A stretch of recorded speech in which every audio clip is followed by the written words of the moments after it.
The reason I'm sharing this, ladies and gentlemen, is because his best friend, who all this while said nothing about knowing anything about his friend's demise, also started manifesting just as his friend did.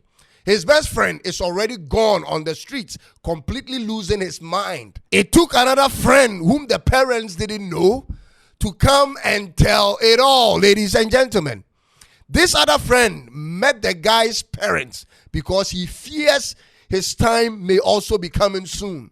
So he first of all told his own parents the whole story, and together they came looking for the other guy's parents to tell them what's behind what's happening. Ladies and gentlemen, when these guys went to school, when they were in secondary school, they joined their seniors in a secret occult group on campus. By the time they were in their final year in secondary school, the three boys visited a ritualist to help them get magical powers to convince white people on the internet to send them money. They went for magical powers to fraud or charm both white men and white women online to send them money.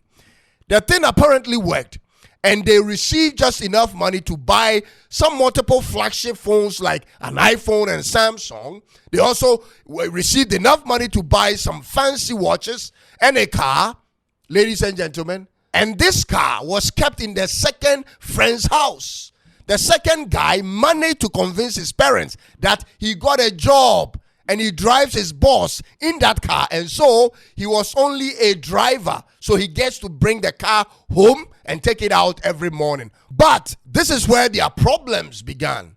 The Yahoo ritualist requested something from them which all three boys declined to give. The boys decided not to visit the shrine man again, and thought that would be all.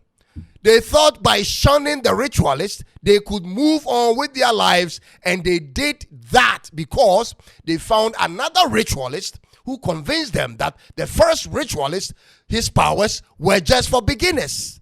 They were convinced nothing will happen since they were now with a more powerful ritualist.